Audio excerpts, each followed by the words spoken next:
Hey everybody, welcome to AMC Movie Talk for movie fans. I'm your host Sinead DeFries, and this is The Daily Show, where we bring you the latest from the world of movies, plus some insight into what it all means. Joining us this morning is AMC production manager Dennis Zen. Hello, everyone, and welcome to a brand new episode of AMC Movie Talk. As you can see, we got a full house today. But before we move on to the show, I want to wish a golden happy birthday to Sinead over there. Happy birthday, Sinead. She's 16, ladies and gentlemen. 16 today, sweet 16. YouTube is going to love that. Thank you guys so much. Also here, as always, is your editor-in-chief for AMC Movie News, John Campia. I got to point out this shirt that Ann got me. I grew up watching the Boston Celtics, and I love the Hulk. So when she got me this shirt today, I'm like, oh my God. I'm more excited about this than a man in his 40s should be. And also AMC's Miss Miri Jetikin. Hi guys, how are you? Happy Friday. And AMC's Christian Harloff. Nothing clever. That's all I got.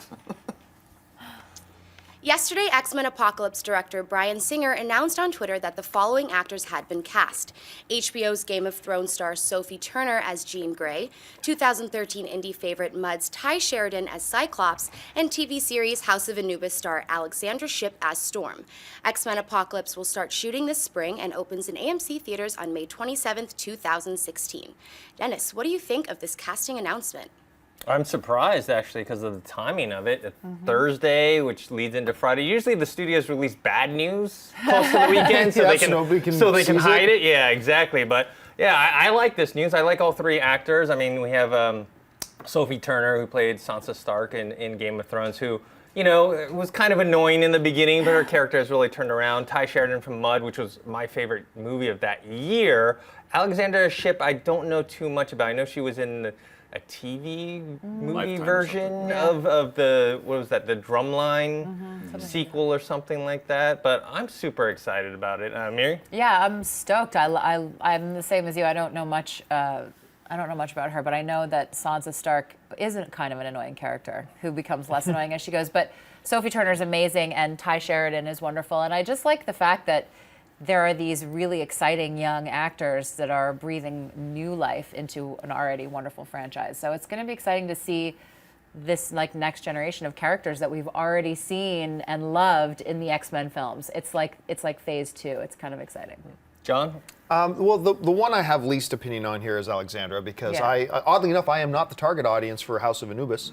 So I really don't know much about her work, but mixing in some unknowns, if you guys think she's talented, that's great. I'm very fascinated by the casting of Ty Sheridan, because in Mud, I thought he showed a lot, especially considering the type of movie it was and the tones of the movie. I think he added and fit in with that really, really well.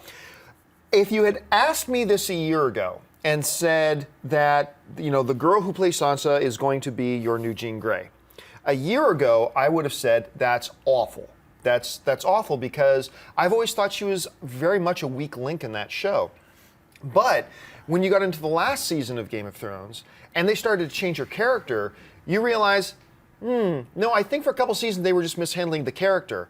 Now they're showing a new side to her, and I think you're seeing what talent she has is really starting to come out. She's a little more conniving, she's a little more harsh to her, and suddenly now you're seeing this actress with a role that has a little more meat to it, and she's really sinking her teeth into it. Suddenly today, I'm like, yeah, she can be Jean Grey. So this is a really interesting, group of people here. I like it.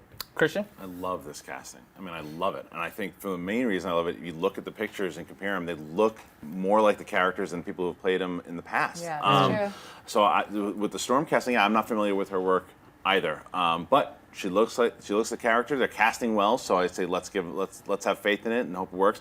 I love the Sansa Stark casting as well too, for all the reasons that you guys said.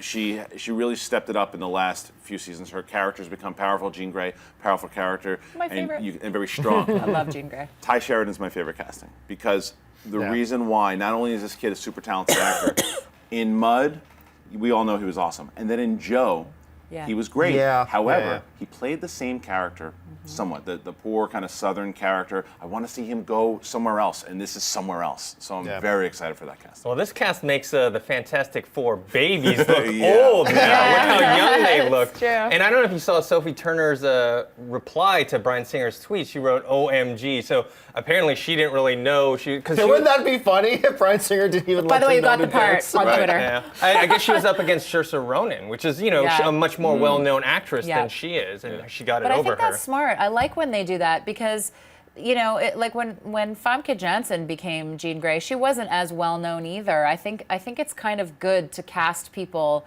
that aren't as well known in these iconic roles because it's easier to suspend your disbelief and really, get involved in the story. So. You know what this has done so far with everything, with DC and Marvel, and what we're doing with Star Wars, is that we're in such a different phase of these movies where all these great actors and actresses are getting cast. Like, they're not just shooting for star power, they're shooting for what's going to serve the story the best, and it's refreshing. Yeah, and I think the important thing to highlight here too is do not confuse. A lot of people confuse the terms unknown versus talented. Correct. Yeah. Those are two completely separate issues. I can't believe I just had a brain cramp. The young kid who they just cast, DC just cast to play Cyclops, right? Or not Cyclops, Cyborg. Yeah. Complete unknown. Dude comes from Broadway. Yeah, he's a Broadway actor. This is a dude who's been an actor all of his life, trained hard. So obviously they know this is a uber talented guy. So just because you haven't heard of them doesn't mean they're not super talented. That's the key thing. Well, here. on both of your guys' point, remember, Hugh Jackman was unknown before he did Wolverine and X-Men. Now he's a huge, huge star. And you know what people forget about that one too? Everybody kind of remembers the huge backlash that Heath Ledger had when he was cast as Joker. Everybody forgets that the backlash was just as big for this. Who's this Hugh Jackman guy? He's not short He's too enough. tall. He's too tall. He doesn't have the right look. And now can any of us imagine Wolverine that's not Hugh Jackman? No, That's crazy. No. All right, what's next? Last week, it was reported that actor Tom Hardy had dropped out of playing Rick Flag in the upcoming Suicide Squad movie, and that Jake Gyllenhaal was being sought after for the role.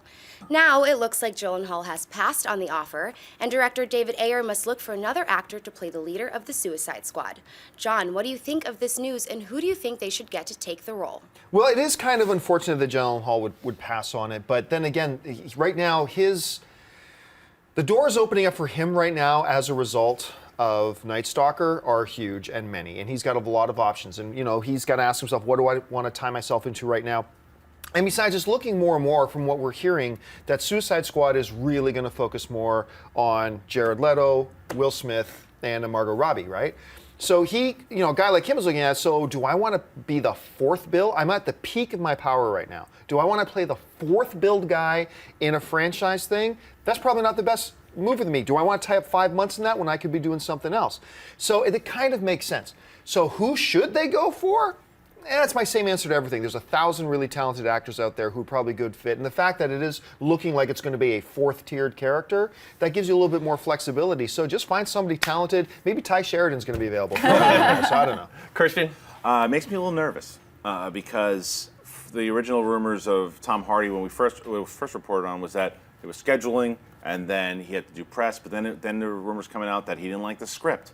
And then it took some time without Gyllenhaal, and then it took a while before we got an answer, and then maybe he got the script, maybe, speculation, and didn't like it. So I'm worried about the script. I am. So I absolutely hope that it's just like you said, Gyllenhaal just finished Nightcrawler, and the next thing you know, he's like, this isn't the one for me, maybe next time, David. As far as who they should get, a great suggestion that was thrown to me earlier that I love is John Barenthal. I thought John Barenthal would be great and needs that. He's such a capable actor and just needs that one push. Something like this would be great. Yeah, I think Joel Edgerton and John Bernthal were rumored. I think John Bernthal will be great too because he brings the same intensity to the role. I think that, he's not on the level, especially well known as Jake Gyllenhaal or Tom Hardy, but I think he can bring that intensity to it. Amir? Yeah, I agree. I think it's also really interesting that we're in an age where all of this news is just out there for the taking. And I think in days gone by, we just wouldn't have known any of this stuff. And it's interesting to me how we have our opinions colored and shaped by this news before a movie is even shooting. So it's kind of interesting that you're now concerned about the script because there were rumors going around that Tom Hardy didn't like the script, even though they're saying that he had conflicts with The Revenant and that was shooting longer. So it's interesting to me how movies now have to kind of face the challenge of preconceived notions before it's even shooting. I think that's really interesting, and I think you're right. It is worrisome, but I'm sure they're going to get somebody that's capable. It's a great ensemble cast thus far, so I have faith. But see, something about this stinks to me, about like especially the Tom Hardy thing, because you can't tell me Tom Hardy didn't read and approve of the script before signing on and saying, yes, I'm on board. You can't tell me he didn't know what his shooting schedule was going to be for The Revenant and everything else before signing yes. I mean, this reminds me a lot of Sons of Anarchy boy, Charlie Hunnam. Charlie 50 Hunnam, Shades. when he backed out of 50 Shades saying, oh, it's a scheduling thing. You knew what your schedule was before you signed, and then the truth came out. There was something a lot more. I got to believe there's probably more to this story of Tom Hardy backing out that we probably won't know for a while, but I think eventually it'll come out. I'll be fascinated to know what it is. On your point, it's funny because now PR is like pre-PR. Like you have to do PR as soon as they announce the movie. It's like, okay, we gotta control everything. Like the movie's not even shooting yet, and we're already like, oh, I don't know, this might stink. It's kind of it's tougher. It's tougher for movies of this scale to beat that, and surpass that stuff. Okay, on to our buy or sell segment. Sinead, what do we got? Looks like acclaimed Oscar-winning director Martin Scorsese has finalized funding for his upcoming film Silence through investors Fábrica de Cine and Sharp Sword Films. The movie is based on the novel by Shusaku Endo and is about a 17th century Portuguese Jesuit priest who is tasked with taking Christianity to Japan. The film stars Liam Neeson, Andrew Garfield, and Adam Driver and will begin production at the end of the month. Mary, buy or sell this news? I'm going to buy and sell this. I'm going to buy the fact that this is his passion project. He's wanted to make this for 20 years. He's got a great cast attached. I'm excited to see Liam Neeson not punch wolves and fight bad guys for a minute because he's such a wonderful actor, so I'm looking forward to that. I'm going to sell the fact that it says something bigger about the industry when an Oscar-winning, iconic filmmaker of all the ages has to scrape together financing. I mean, he still had to go to extra sources and independent financiers to finish the movie because the studios looked at it and were like, well, those Jesuit priests in Japan and Christianity might not be the biggest sell. And it's just a little, I don't know, it kind of hurts my heart a little bit that, more risks can't be taken. And I don't blame the studios. They have to make money. I just feel like it's unfortunate that we're in an age when Scorsese can't just walk into a room and they'd be like, you know what, we believe in your vision. Like the Robert Evans producers of the world, there's kind of a bygone era. So that kind of makes me sad. So I sell that. I'm going to sell it as well for the same reasons because it was on my top 10 most anticipated list. I don't think it's going to come out in 2015 anymore. No, it's probably in 2016. But yeah, a director of Scorsese's caliber coming in, and most of his movies have either made money or at least broken even. So he's not a huge risk. But for the fact that it's so hard for him to get money. And I remember that whole story about Spielberg and Lincoln. It's Spielberg, Daniel Day-Lewis, and it was this close to not being made. It's going to go to HBO. Exactly. John?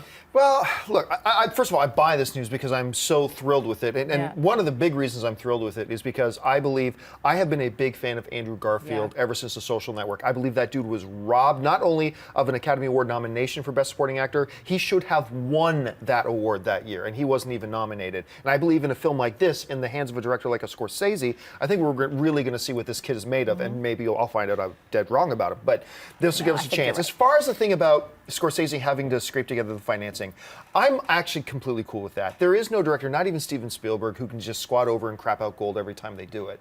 And I think it is the studio's responsibility to look at a film and a project, because I probably believe for all these films that come out from a Nolan or a Spielberg or a Scorsese, there are probably 5 or 6 we don't hear about that studios have to sit back and say, that's a great artistic vision, but people will not go to see that.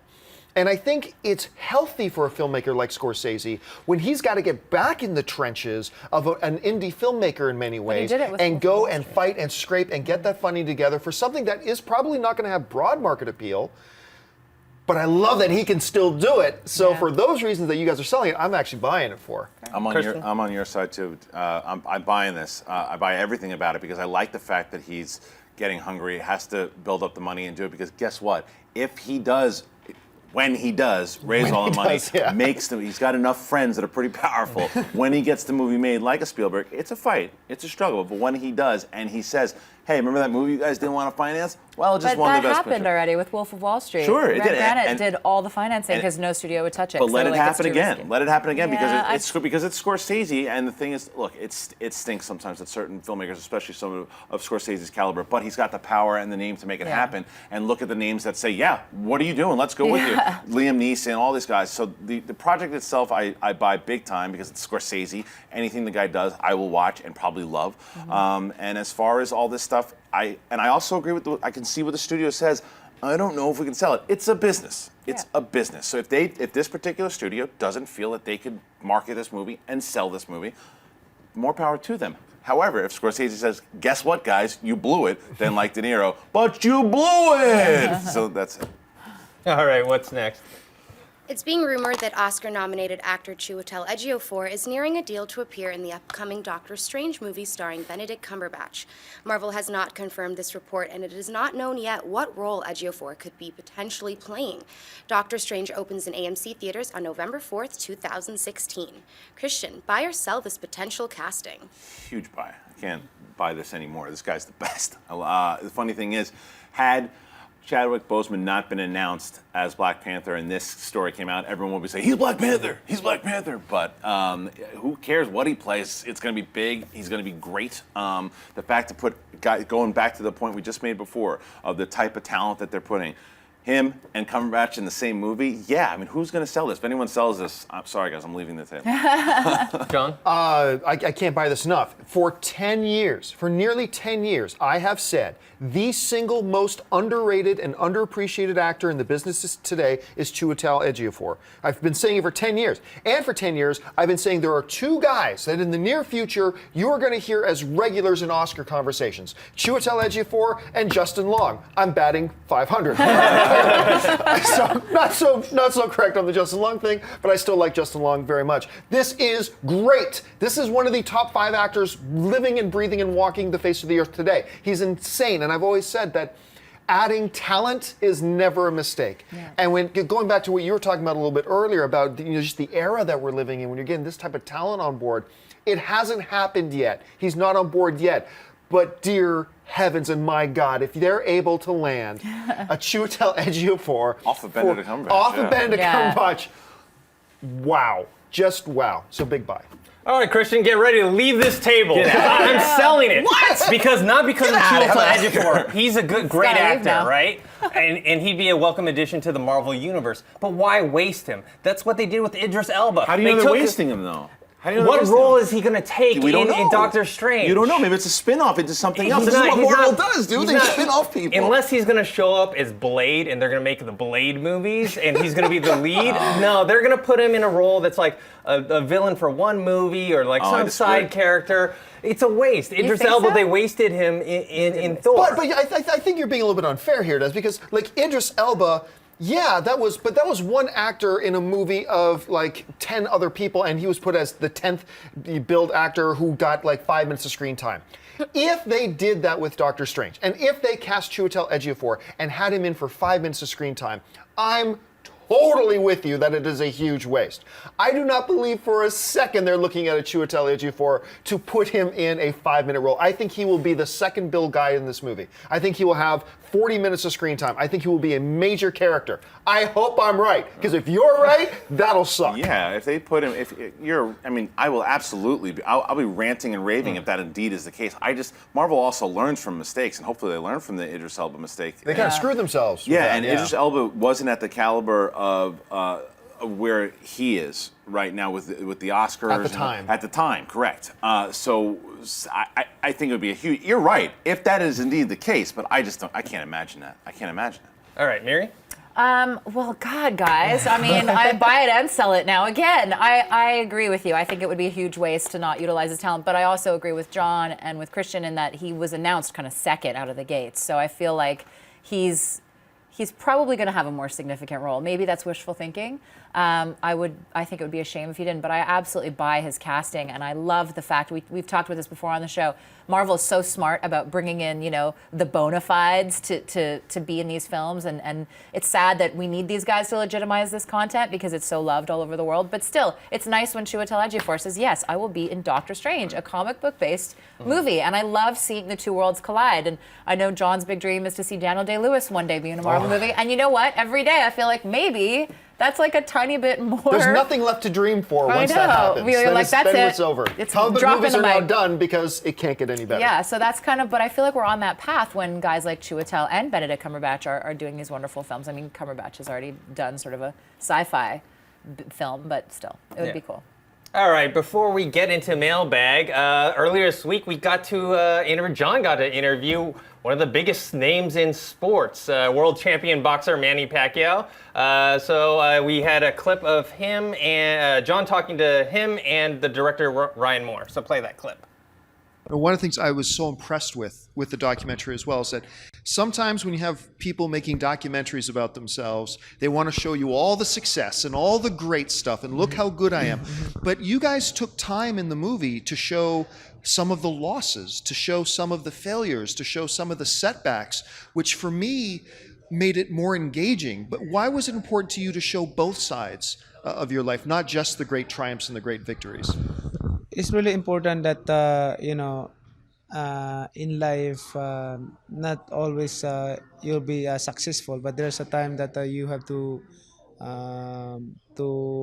experience a hard life, like what I had experienced. So that's the most important thing. All right, Ryan, I'm gonna get you to put your salesman hat on for a second. Why are people going to AMC theaters going to love Manny? I mean, you have to see the film. You have to see this film in theaters. That's the way to see it. That's the way we made it. I mean, there's nothing like seeing it on the big screen, seeing, dramatic boxing matches, but also just the sound, the music, everything about it. It's just so much more epic when you see it. I mean, this isn't your typical documentary. You know what I mean? This is it's a boxing film, but at the same time, he's such a fascinating character to see on the screen that, I mean, this is that's really the way you got to see it. I forgot to mention Manny is a documentary about the Manny Pacquiao. It opens in select AMC theaters today. You can get your tickets at amctheaters.com. And before we get into Mailbag, I want to remind you that we're going to take live viewer questions at the end of the show. You can tweet us at AMC Movie News, and Sinead will pick some out. So let's get on to Mailbag. Get Serious Fitness writes, "Hey AMC friends, love the show. You all do great work. My question is, I really want to hear your answer. What movie in 2014 was a big debate with your friends who are not professional critics, whether it was a good movie or total crap, lol?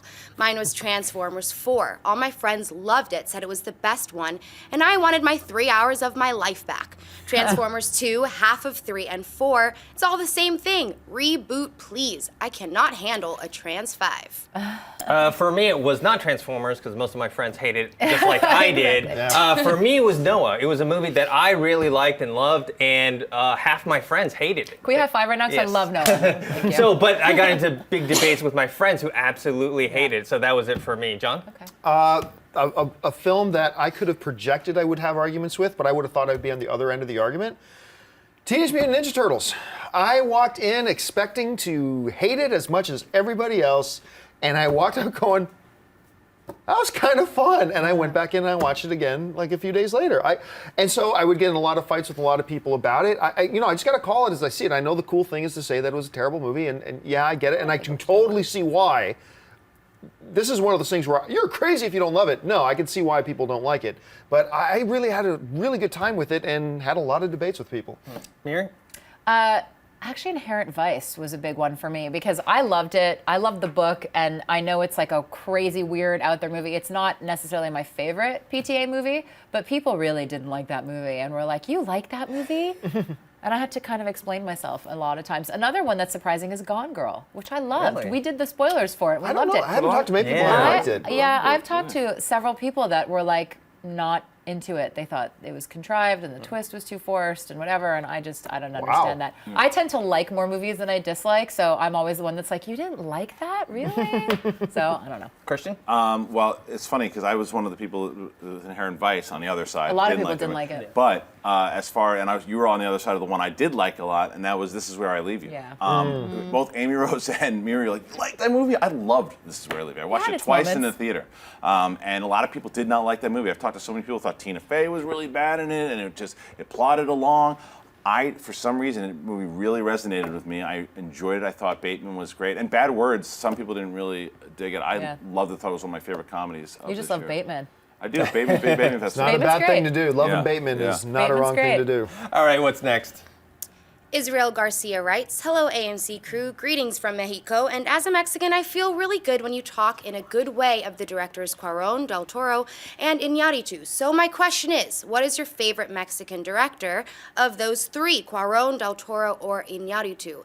And what's your favorite movie of that director? Thank you for your work, and you are the best movie channel ever." Oh, Israel. John?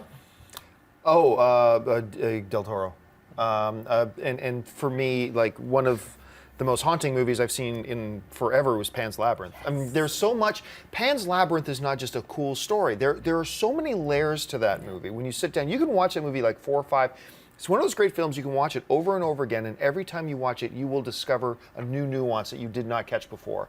Like whether it's the incredible world of the creature design that he does, but exploring the themes of innocence within turmoil at the same time, and how these two things conflict against each other.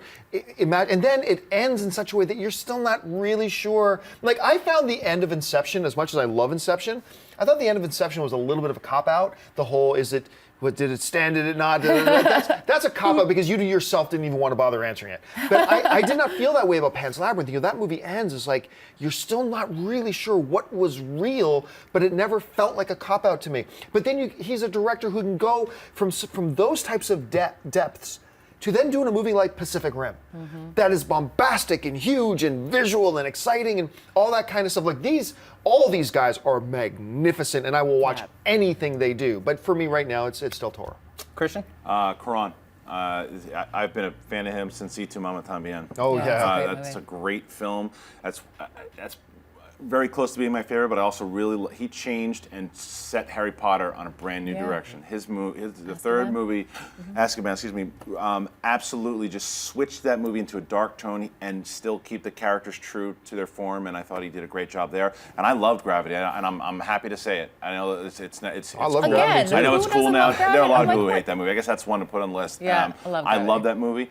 And I think that he's one of those special directors. They all are. You're right. They're all magnificent. But there's just something about, and Children of Men. I mean, Children of Men's so he's just amazing. pitching a perfect game right now for me. So, Mary? Oh, God, this is a really tough question, and I felt like I want to say all three because first of all, Mexico is just like a hotbed of incredible talent, and it's so exciting to see talented people come out of any country and make incredible things. It's almost to me like comparing Christopher Nolan, Peter Jackson, and like David Fincher. Like three completely different directors with three completely different voices. So it's hard for me to choose. I have to ultimately go with Iñárritu just because I think the way he tells stories and the way he weaves different stories together for me is just so masterful. And I loved Birdman. Did you see Beautiful?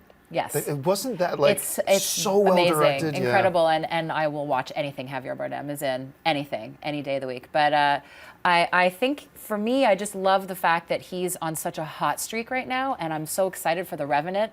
And I feel like it's a very hard thing to choose, but I still love the other two. And Guillermo, for me, Pan's Labyrinth, I agree with everything you said. And Cuarón, too, is incredible with telling human stories. And they're just very distinct, so it's very hard to choose. Just because they're from the same country, to me, is not a fair comparison, because they're all so different and wonderful. So. Yeah. Strangely for me, out of all the movies that all three directors have done, my favorite is Birdman. Yeah. However, for me, the two directors I'm thinking of is between Cuarón and Del Toro. And I think I'll go with Cuarón just because his tone is a little closer to what I like, which is a little more serious, a little more sci-fi, and Del Toro is more fantastical, and he goes into more of the horror stuff too as well. So for me, it's Cuarón. Let's ask the question again after we've seen The Revenant. Yes, And true. let's see where we are. Just those that might change our pictures minds. alone, I'm like, oh my God, Leonardo DiCaprio with like a giant beard.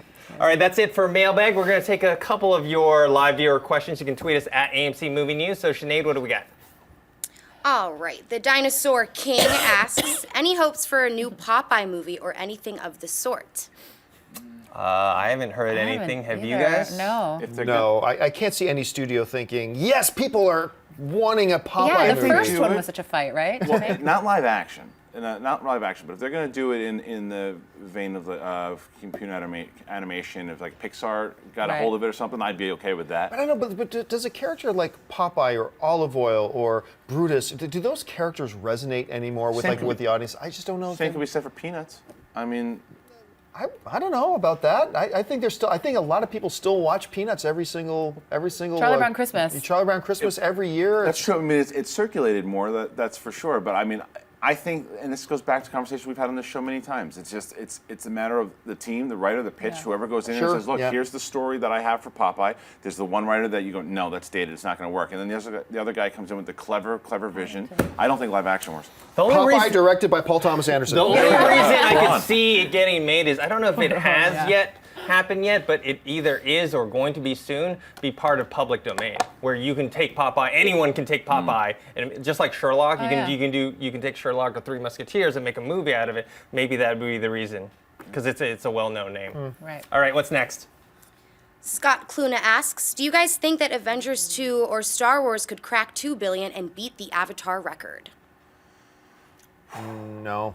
Yeah, I don't think so. I think it's possible. Ask me about Star Wars Episode 8. Star Wars, I've said this for about a year now. Star Wars first has to reestablish itself after the fiasco of the prequels. And so it's going to make big money. But I don't think it's going to make, 1.4 billion worldwide. I think it has to reestablish. If Star Wars Episode 7 is great, Star Wars Episode 8 can break 2 billion. Yeah, and the thing that hurts it, Star Wars, as compared to Avatar, is even though a couple years apart, is 3D. It's not going to be in 3D. It'll be in IMAX. But Avengers has a better shot, if it does at all, because of the 3D. Yeah, and it's coming off of a huge record-setting. Yeah, I think Avengers has a it's better a sequel. shot. So. All right, one although more. Technically, so Star Wars. Jonah asks, where does X-Men go after Apocalypse? Will we see any more X-Men movies? Is this just a trilogy or the younger cast? There will be more X-Men movies because they make money. This is part of a trilogy with First Class, Days of Future Past, and this last one. But then I'm sure they're going to start a whole new trilogy, and they will probably continue using this new cast. I can't imagine them casting them just for this one movie. What about you guys? I think that because of the cast that we were just talking about earlier, they were absolutely going to get another series of movies, and I think that's what this sets up, getting people that young to transfer us over to a new series of movies. But I do think that you have to transition guys out. Like you said the other day with Patrick Stewart and McCallum going out. Eventually, they have, and I know we don't want to say it, but eventually Hugh Jackman's not going to be Wolverine anymore. It'll happen probably 30 years from now, but it's going to happen. And you'll still be a physical beast. Yeah. Here's the problem. Here's the problem they're going to face. Is that, or it's not really a problem. It's, as a fan, I need some clarification on this. Where is the X-Men as a cohesive universe going? Because I don't think they're going to have the Deadpool movie, and I don't think they're going to have the Gambit movie in the 1980s. I think those are probably, and I have nothing to base this on. I don't know yet if they are or not. Are they going to be modern time? You'd think they'd be modern times while they're running their current X-Men franchise in the, what is it supposed to be, the early 80s? Yeah. 80s. It's going to be in the early 80s. So are you going to be running these solo films that happen modern day and then X-Men film propers that happen all in the 80s? And are they going to come up with a device in the X-Men to take that new cast and have them time warp some way to modern day? Or are all the new X-Men movies from here going on, at least for the next 10 years, going to happen in the 1980s? There's a lot of question marks surrounding this, and I'm excited to hear what they're going to be doing. So if Channing Tatum shows up in the next X-Men that answers movie, that. yeah, exactly, then he's going to be in the 80s. All right, guys, that's it. I want to thank the guys joining me at the table. First, John, where can people find you? You guys can find me on Facebook and on Twitter, just at John Campia. And Miri, where can people find you? At Miri the Jedi on Twitter and Instagram and Facebook and all that good stuff. Christian? Twitter, Instagram, at Christian Harloff. And birthday girl over there, Sinead. I'm on Twitter and Instagram at Sinead DeFries and at thatsosinead.com. Hashtag Sweet 16 Sinead. Thank you. And you can find me on Twitter at ThinkHero or on Instagram, Dennis.tzeng. I want to thank everyone for joining me today and all of us to talk about movie news. Hope you guys have a good weekend. Don't forget to subscribe to our YouTube channel. That's youtube.com/AMC Theaters. All right, have a good weekend. Hey everyone, if you liked this video, click that thumbs up button and make sure to subscribe to our AMC Movie News YouTube channel. It's free and helps you stay up to date with all the latest movie news, as well as our daily AMC Movie Talk show. Also, make sure that you follow us on Facebook and Twitter to stay up to date with all of our special promotions, contests, and prize giveaways.